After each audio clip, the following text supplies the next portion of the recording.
On est dans le 11e arrondissement, ça reste comme un peu un quartier jeune et populaire de Paris, avec beaucoup de passages et de vie, mais on a la chance d'être un peu loin de Bastille et un peu décorrélé du boulevard dans le lieu où on habite et où on vit ici.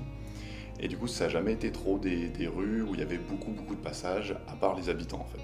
C'était vraiment de la vie locale, les gens qui vivaient ici, il n'y avait pas de touristes, il n'y avait pas de gens qui venaient là, qui étaient perdus, parce que c'est des toutes petites rues et des impasses ou des choses comme ça, où même les restaurants qui sont là, c'est des gens du quartier qui vont, qui connaissent. Il n'y a jamais eu vraiment autre chose que la vie inter-quartier.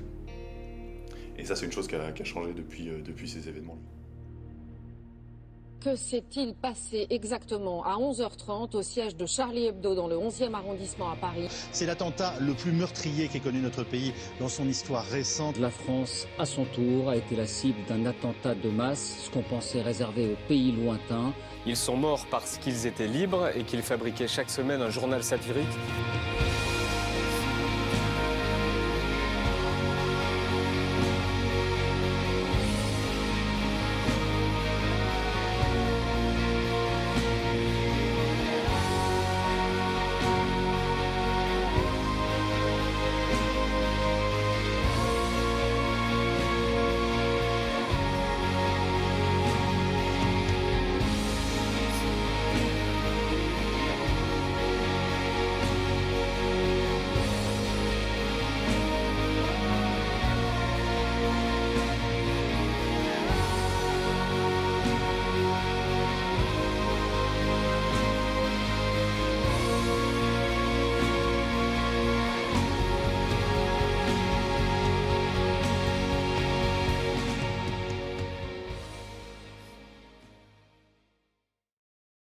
À aucun moment l'idée de déménager ou changer de quartier m'a effleuré parce que je pense que ce serait abandonné à la peur, à mon sens. Alors, effectivement, tu y penses, tu dis ok, je vis dans un endroit où il se passe ça, où c'est possible, mais à mon sens, j'ai plus de chances de me faire renverser en traversant la rue que ce genre de choses se reproduisent dans mon quartier où arrive.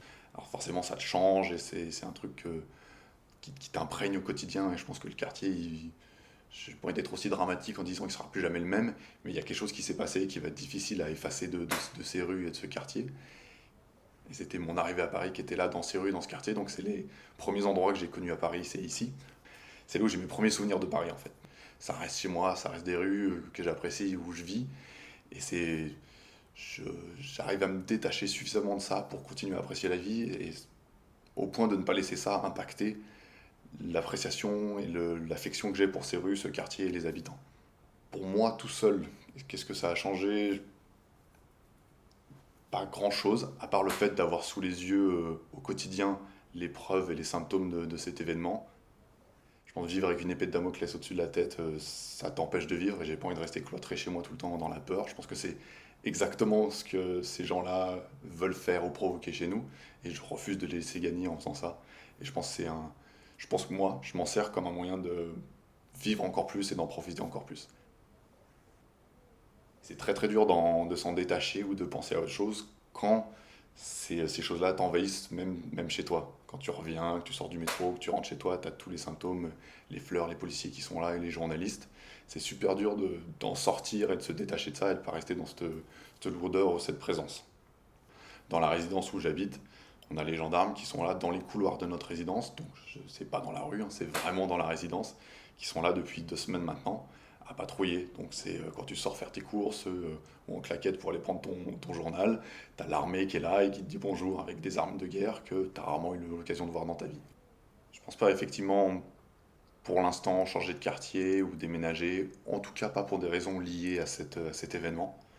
J'étais déjà fier de vivre dans ce quartier, dans une partie populaire et pseudo-artistique avec tout ce qui peut se passer dans le 11e. Et je trouve cette fierté a encore plus de sens maintenant que je sais que Charlie Hebdo est ici, parce que c'est quelque chose que je ne savais pas du tout avant l'événement, parce que forcément ils étaient sous couvert d'anonymat dans la rue à côté, et je pense que très peu de personnes, si tout le monde est honnête avec soi-même, très peu de personnes dans le quartier savaient que Charlie Hebdo était cette porte qu'on voit depuis la fenêtre, quoi. Ça donne encore plus de sens au quartier à mon avis, et encore plus de raisons pour moi d'y vivre et de continuer à occuper ces rues et qu'elles ne soient pas vidées ou occupées par la peur ou par d'autres personnes.